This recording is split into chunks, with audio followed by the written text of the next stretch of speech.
Hello, everybody. Welcome to another edition of the One Step Better podcast. I am Mike Schaefer, and with me today is the glorious one and only Matt Patrick. Give a bow. Yeah. Take the honor. Matt, welcome to the podcast. Welcome. Glad to be here. Today is we just got back from a trip about a week or so ago, a little bit less than a week ago, where we got to get away and talk a little bit about how we operate our business as part of a conference that we were at. And so we're going to continue on some of those conversations today and help our listeners maybe navigate through the value of pushing away from the desk and getting out of town, and just thinking a little bit more strategically about how they operate their business. But before we jump into that, we always got to get started with the fun question. So today's question is, and this is going to be, I don't know where this is going to go. Yeah. What is the strangest food you have ever tried? Me or you may be the least adventurous eaters ever. We needed some guests on today's podcast. Yeah. I mean, where's Anthony Boudon or whatever? He's passed away, right? But no, I am not an adventurous eater. I have traveled a little bit. And upon traveling, sometimes you order things that you're not sure exactly what you're ordering, particularly if the menu's in a different language. Yeah. My most adventurous stuff is probably seafood related. I've tried, they're not, for me, it's adventurous. Oysters are gross. Calamari, mussels.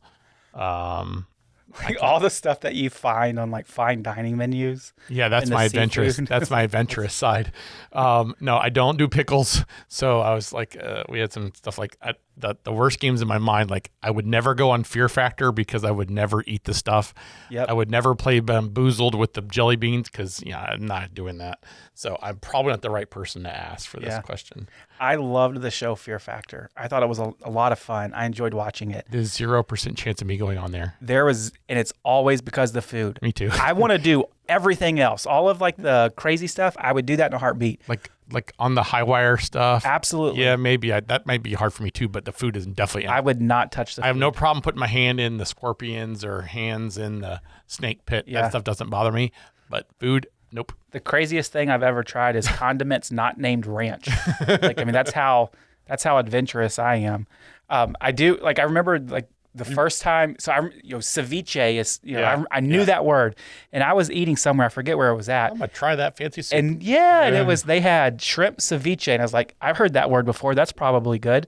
And then I got it, and it's like, is somebody going to cook my food? What is this? Cold soup. And I did not enjoy that at all. You didn't like it? I didn't. No. I always think I thought about it, the popped to my mind was the Dave Chappelle skit with the crack addict that eats anything. He's like eating really gross stuff. So that's not me. I'm not an adventurous eater. So Cameron has gotten to the point where he'll try just about anything. Maddie in my house does as well, but the rest of us are all like, nope. No, yep. Mandy will eat anything, literally anything. Yeah, Meredith does a little bit. She's a little more adventurous than I am probably. She's both adventurous and like she'll get dill pickled flavored potato chips or that's wrong. Just should never do that. Weird stuff like that. We went to a Chinese restaurant once and Cameron tried squid kimchi. It was something like that. And so it was essentially fermented squid. That doesn't sound good. And there's no way. He's 12 years old. He'll be 13 next month. There's no way at that age, or even at this age, I would ever eat that.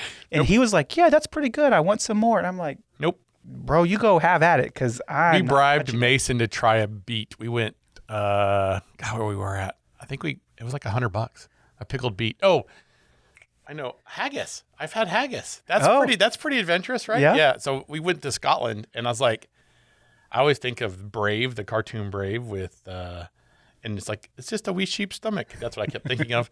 But it actually wasn't bad. It kind of tastes like, I'll say like a hush puppy.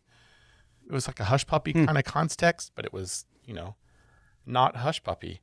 It was good. We had the whole family tried it. I had pork belly this past weekend. That's called bacon. That's what I kind of thought it was supposed to be bacon, but it was really fatty bacon. Yeah. It was, yeah. No, I had haggis. So I say that's the adventurous I've ever gotten. And that was actually proud of myself for trying it. That was a big deal. I got all the kids to try it as well. We were in Scotland. We made everybody You got me to try a Scottish egg one time, and that's pretty adventurous for me. That's just sausage and eggs. which is adventurous for me. You don't like sausage I don't or like eggs. Oh, that's a problem. Did you like it? No. It's pretty good. It's like Like you eat the sausage on the outside, I'm good, but you like boiled eggs. it's sweet. No. No. You Boiled you eggs have are chickens? the worst. You have chickens? Got 5 of them. They produce A bunch of eggs about that you 5 eggs a day. that you and don't eat. We give away You about don't eat any 5 eggs? eggs a day. You eat omelets. I eat every once in a while. I'll eat an egg. Yeah, but not But- boiled. It's not never hard boiled, or it's always either like a fried egg or Scrambled. over easy or scrambled. If it's anything and it's got a lot of pepper on it. Beyond that, and I don't know if somebody else is making it and it's not an omelet, I won't eat their eggs. Really? Yeah, I'm just weird about eggs. Condiments. I blame my mom. My mom was weird about eggs. Mandy is weird about eggs. She eats like an egg and like a little bit, and like when she's done, I'm okay with eggs, and then that egg has got to go away from me. She doesn't want to touch it It's anymore. done. Yeah. Like an egg and a little bit. Like I always say, I'm gonna give you an egg and a bite. That's what she Yeah. wants for breakfast. I felt a way about ketchup when because Meredith and Hudson both, Because ketchup's Landon awesome. kills ketchup, and they can't sit next to me when they eat ketchup. It Mustard- smells mustard. so bad. Mustard's that way with me. Mustard and pickles. They like my kids. The kids are the worst about it too.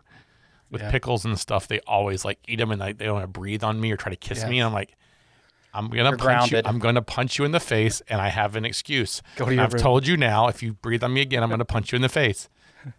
I'm just gonna punch this way, and if it happens to hit you, that's your fault. I'm like, Mandy, you get him away from me, or I'm gonna kill him.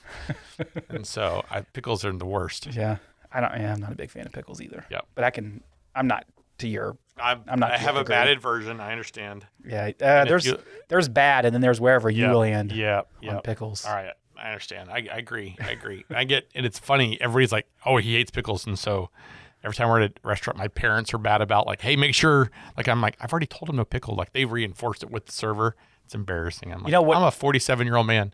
One of the best things that's come out of this pandemic is that McAllister's no longer gives you pickles That's whenever smart. you order food. Yep. I do appreciate that. Yeah, because it ruins the whole paper it's on, and it touches the bread, and then the bread gets all soggy. It smells like pickle. I have to throw the bread away. It's Pickle like, looked at your chips, therefore you Oh yeah, can't eat either. pickle. Like the worst is when like at Huey's they'll put the pickle underneath the fries, and I'm like, well, now those fries are out. So they may have touched it. They may have. Yeah, I'm out. They got within an I inch. smell it. When I was a kid, we had our favorite restaurant. I got grilled cheese and I always put pickle on it. Every day I tell them, every day I tell them no pickle, and they'd put it on top. No pickle every day. Oh. So I'm like, I'd have to like peel the bread out from around where the pickle had been touching, and I'd have like this cheese, and then like Like have a the cookie bottom- cutter to take out that entire section. and it hasn't changed. I did it at 6. I did it at 12. I did it at 15. I did it at 47. I would do it the exact same way today. Do not Do not put pickle on Touch- my stuff my food with a pickle. because it ruins everything. Well, so this past week we were in Florida for a conference. Did you Yep. eat any pickles while you were there?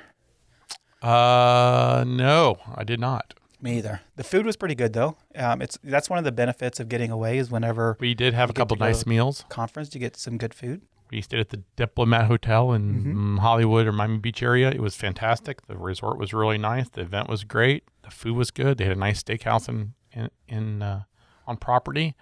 I got to property and never left property for 4 days until I went back to the airport. It was great. You left for a fancy restaurant. You went to some Meredith went with me down, and so we did. We had a fancy date night at True Lux, which is one of our favorite fine dining places, and they probably have 6 or 7 places around the country. They have one in Dallas, which is how we know about it, and it was really good. It was really good. But we got to get away for it was about 3 or 4 days or so in total. And this was a conference, and part of the idea of the conference here was one of the vendors, one of our major vendors that we use, puts this on to more of an educational training ground of getting to learn software better, getting to learn processes. But one of the biggest things, takeaways, anytime we get to go on a trip like this, is the formal sessions are great. That's always fun and they're valuable. But the sidebar conversations with other users or other in our case other partners, other business owners, and at the same time even with our own team to go and hang out at the beach restaurant and have some guacamole and talk shop about what's for going 4 on hours, whatever we did. Yeah. is always fun. And I know that you got to you getting to do this multiple times throughout the years. What are some Typically, yes. of the conferences that you get to go to or that you try to go to in order to stay sharp? Like my givens are, we're involved with the Professional Association of Small Business Accountants. That's PASBA. I'm very active in that group, and we do that twice a year, typically. Historically, we're a member of TPG, which is the payroll group. We're a member of the IPPA, which is the Independent Payroll Providers Association. We're a member of RootWorks. I try to attend as many of those events. I look at the agendas pretty hard first, but agenda's not always that important to me.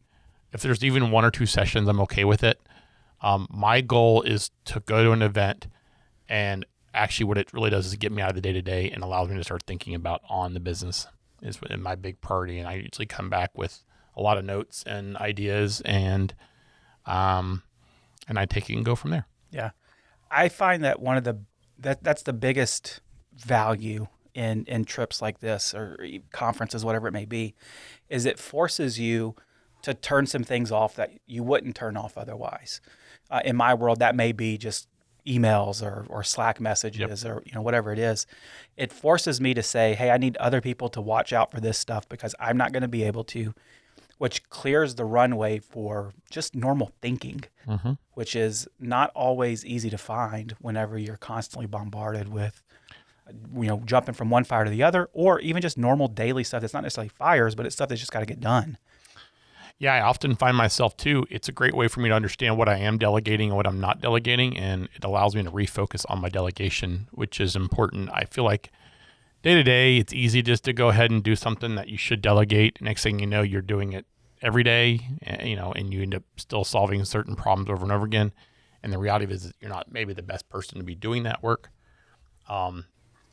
As owners or any leaders in particular, it's really easy to get just into the routine of just the grind. And I think it's important to step out. There's nothing I enjoy better than going to these events. It's a really good group of friends. It's a wonderful community. We all share and empathize with one another. Typically we're going to association type events where people in the room is very similar to, going through the same struggle we are. It also allows us to get perspective on what we're doing well, what we're not doing well, what we need to improve upon, and kind of maybe some direction where we want to go. When you are at events, or really I would say when you are away from the office in a dedicated fashion, like a conference or an event would lead itself towards, do you have any type of structured, formal, process that you go about to think through things, or is it just is it more the, you can push everything else on pause and actually just kind of think about how you're running the business, what you could do to tweak things, or is it more formal than that? I typically have a set standard of notes that a format of notes that I do. I have what I'll say is ideas, actions, questions, and then follow-ups. And so I generally write my notes into 4 quadrants. I put a piece of paper into 4 quadrants, and I kind of track notes that way. I typically, on the ride back on the airplane or once I get back in the office the first day, I usually go back and rewrite my notes, figure out because I may have an idea that and I haven't even had a chance to think it through yet. And I just crossed it off right away. Or it could be, I want to expand on that a little bit more after looking at everything we want to do. I try to create an action plan, typically after an event of, what we want to work on. It's the same thing I generally do after we meet internally as well. But I typically will create a pretty detailed action plan of and I'll start prioritizing from top to bottom. And I go back to my first PASBA conference. I've said this 1,000 times. I came back with like 10 pages of notes, had a very detailed, 20 things I want to do right away, and try to do all 20 of them the same day. And that also causes all kinds of turmoil around me, typically. Because whenever you come back with all the ideas, let's implement. I want to implement now, and a lot of times it's not necessarily implement. It's I want to test, but that usually requires us to implement. So we're implementing something that maybe not be thought through yet. We may end up killing it before we get started. But yeah, I typically like that the energy it gives me to go back and kind of fix some stuff. Yeah, I think it's because we're talking, or at least I kind of introduced this podcast as we go on trips, and we trips are good. But the trip isn't what's magical. The trip isn't anything special. Going away to a conference isn't the thing. No. It's really, it's important for business leaders to have dedicated time to think strategy about how they're operating their business. And it's been my experience, both personally and in the companies that I work with, that few leaders actually take a significant amount of time to do that. And I always find like the trip, the actual trip part, whether it's a conference or if we're doing an event, that the forcing of out of normal routine lends itself better towards making some routines with it being a structured conversation or thought, whatever time to actually think strategically. And so I don't want people to get too hung up on, hey, you know what, you got to go down to Diplomat, Florida and hang out at the beach resort. If you can, might as well. But if you can't, not a big deal. If you can't, go to Panera and spend 4 hours, Correct. just sipping on coffee and with your iPad or notepad in front of you, Yep. jotting down those ideas. I think it's super important. I mean, we've done a good job of doing this over the years, which is we have to get out of the routine and start thinking through, where we're going. It's easy to get caught up in your day-to-day, month-to-month, of what you got to do. But it's hard to get yourself in the right frame of mind to be thinking strategically. And it's super important as owners or any leader that you are probably spending, my goal is to spend probably 75% of my time strategically, and I'm probably still not, I'm probably in the 20%, but my goal would be to flip that around completely.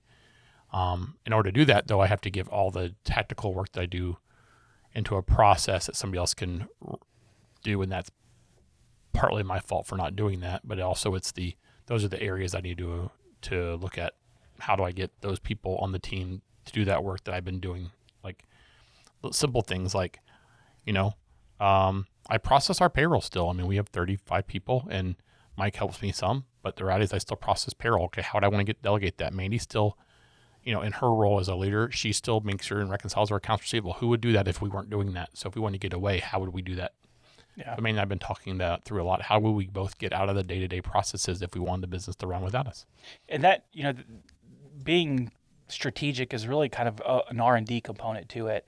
And that's where I think this applies to all different businesses. If I'm an executive chef at a 5-star restaurant, I'm going to have to spend some R&D time thinking about my menu for next season or whatever it is. And that's true. I don't have to be a fancy executive chef to do that, but the constant iteration of how am I going to make this change? If I'm a baker, what's going to be my next flavor that I'm going to come out with? Otherwise things just get stagnant. And honestly, for me, I think for a lot of people, it gets boring at that point where I'm doing the same, how many chocolate chip cookies can I bake before, I feel like I got this figured out. I think we should make more. No, my tendency on the strategic side is I look a lot on software. I'm also, right now, we're doing a lot of people development. We're doing a lot with our learning management system. We're doing a lot with establishing roles, understanding what positions we have on the team today, what positions we don't have on the team yet we want to have, what roles we want to, grow into as we continue to grow our business, what roles we need to, which seats on our bus do we not even have seats yet for. And so understanding all those different roles. And I think it's important for us to get away and think about those things. And we have leadership meeting that is very strategic minded, but it's also kind of tactical in that it's strategic only with the mindset of that we're doing it for this year's goals, not necessarily where we're going 5, 6, 10 years from now. What big things do we need to be really working on that we haven't even thought about yet? Mm-hmm. Yeah. So COVID kind of threw a bit of a curveball for travel, for the past 18 months or so. When, in the middle of COVID season where all of the conferences and, planned normal events that we would go to got canceled, what did you do how did you do on trying to keep up with, I still need to block out some time to get away from the day-to-day and think big picture? I found it really difficult. It was super hard. And I think that's actually probably I'd say I'm on the edge of the burnout right now. I'm still there. I haven't really felt like I've gotten away in a while. We did so much with PPP and ERC and just putting out the fire drill that is COVID and businesses that were struggling that I got heavily involved in day-to-day work that I have not been involved in years. Luckily, I did get a way to do that work. I would go to my house in Florida and I would spend that time down there. We did a bunch of virtual conferences. We did still meet as a financial review group, which is our annual PASBA group, which was a strategic meeting for me. We still met as a leadership group. We've done a virtual leadership meeting. We've done a real face-to-face meeting as well. We're doing a virtual one coming up here in a couple of weeks. But, the reality is I still need to have time on my calendar for those things. I don't think I have enough still on my calendar for strategic. I think it's also something I can definitely improve. The challenge is the balance between what, there's strategic, and then there's also, I'd say, is, in my world, it's software research. It's, where are we going? And so understanding where we want to go, and, what services do we want to provide, or what people development do we need to work on, and how are we coaching our team. We've done a lot with people coaching. I think it's probably been the biggest area of improvement over the last year or so. Do you think that in order to really push away and get bigger picture, higher level strategic thinking about how to operate the business instead of working in the business, do you think it's important to actually go somewhere like offsite, not normal routine? Because I know this is debated a lot on whether or not you can accomplish the same things, in the office versus out of the office. I think it's harder to do it in the office. I don't think it's not impossible. I find that if I really want to, in our world, I'm very lucky. I can go upstairs here. We have a couple spaces here. I can go to our conference room. I can kind of feel like I get away and not be in front of an office. But I do feel like getting out of my normal routine is the more important part. So, I enjoy going to a different location, be it, like I said, Florida, or going to a conference in order to start the process of thinking. And then I need to come back probably and regroup. And I usually do that in my normal space. Mm-hmm. I find it nearly impossible for me to really flip my mindset without getting out of town. Out of town? Out of town. Yeah, all the way out of, or at least staying at a hotel, not being at home and coming to work.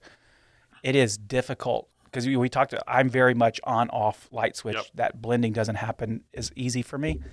And so if it is, hey, I'm at home and I'm going to come to work and we're going to go to the conference room or upstairs or wherever, it's still in my brain. I'm just coming to work like normal. But if I'm coming out of my hotel room down to the conference room, or it's just a little better. There is for me, there is a mental, because I don't have to, the night before I'm not worrying about what taking kids to baseball games, yeah, whatever. Exactly yeah. right. Yeah. Exactly right. And when I wake up in the morning, it's easier for me to flip that switch. So what about, like, let's say when we bring our leaders into town and like the night before we usually do a dinner, mm-hmm. and then they're here all day and then we go out, like, does that type of like making an event help a little bit more in that, or not really?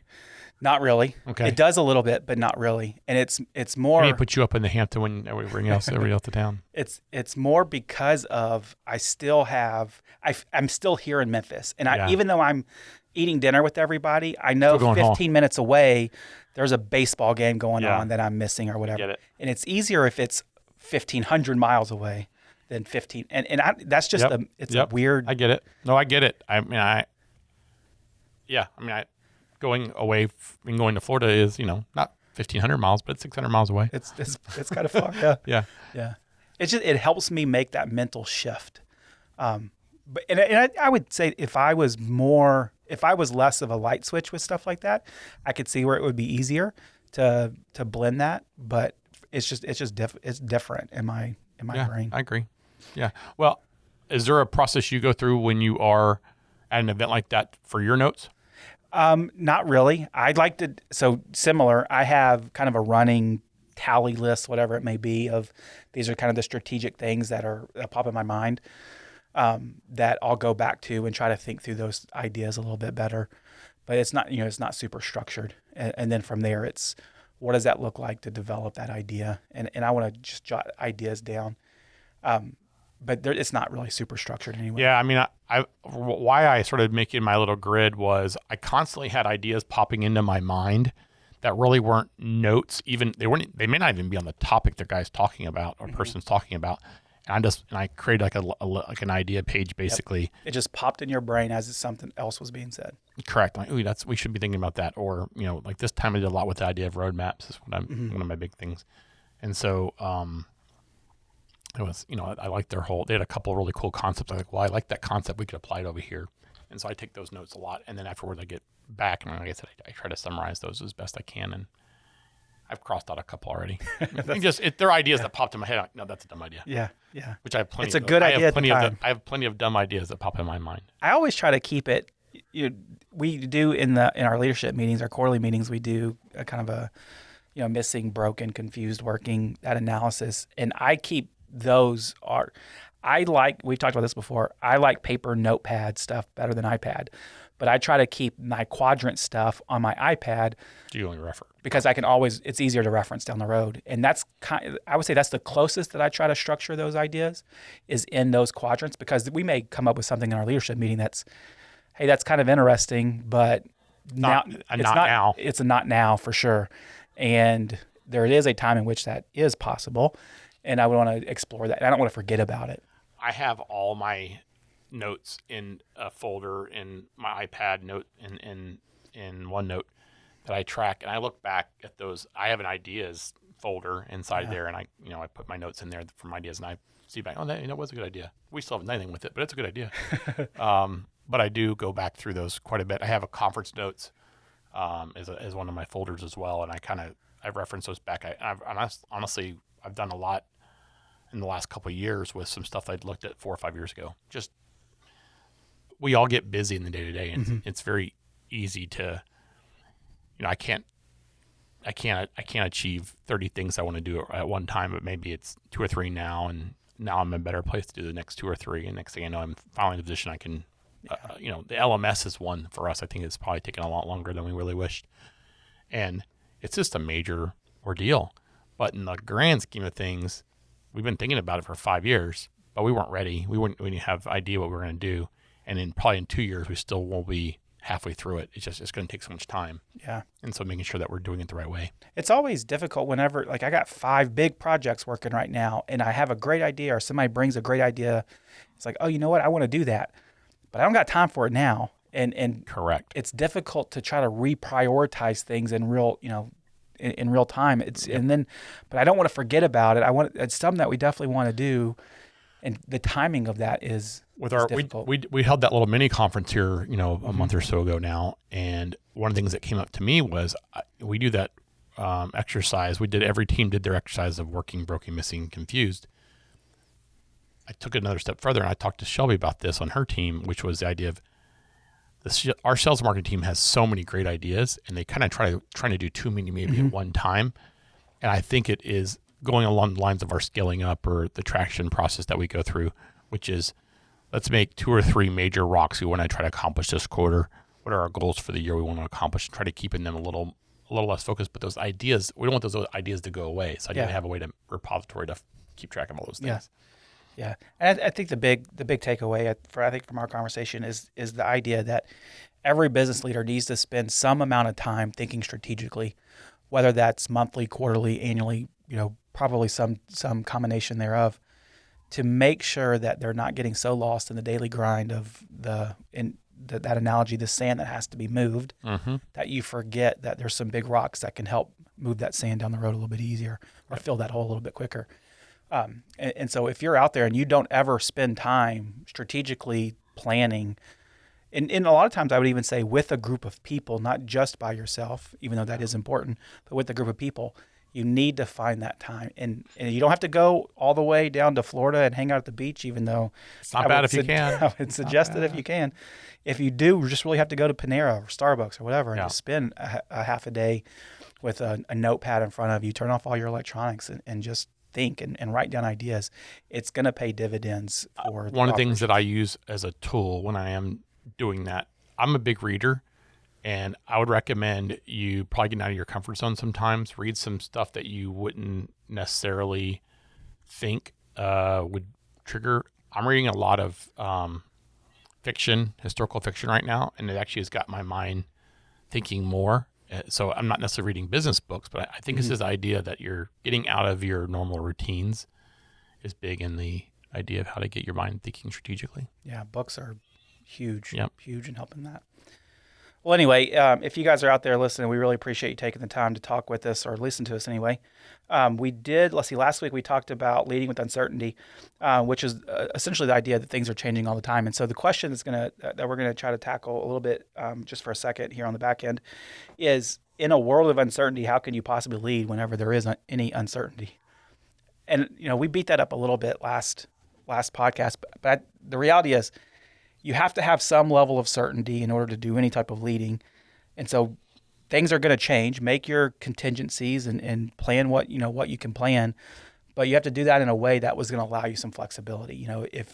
If the government decides, like they're deciding right now, to rip a big tax credit program out from under a bunch of small, medium-sized businesses in a couple of days, what are you going to do? Well, that was not very certain. You couldn't control that, but you can control what fourth quarter is going to look like, even without tax credit programs.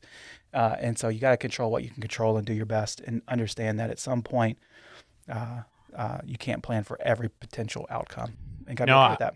I think being open, honest, transparent, having empathy, understanding that, you're communicating to your team that things could possibly change. Here's what you know right now. I don't think there's any treat people like adults. Explain what you know, what you don't know, what you're not sure of. And everybody's kind of rowing in the same direction. Yep. Very good. Well, Matt, appreciate you joining me today. And if you guys are listening, thank you very much again. We would love to hear from you. So make sure you leave us a comment or send us an email at onestepbetter@patrickaccounting.com. And I promise you we'll read that email. Becky may even send you a reply letting you know that we appreciate it. No I'm pretty promises. sure we'll reply. No if promises. you send me an email, I'm sure I'll make my reply. I'll delete. Yeah. All right. Thanks, guys. Y'all have a great day.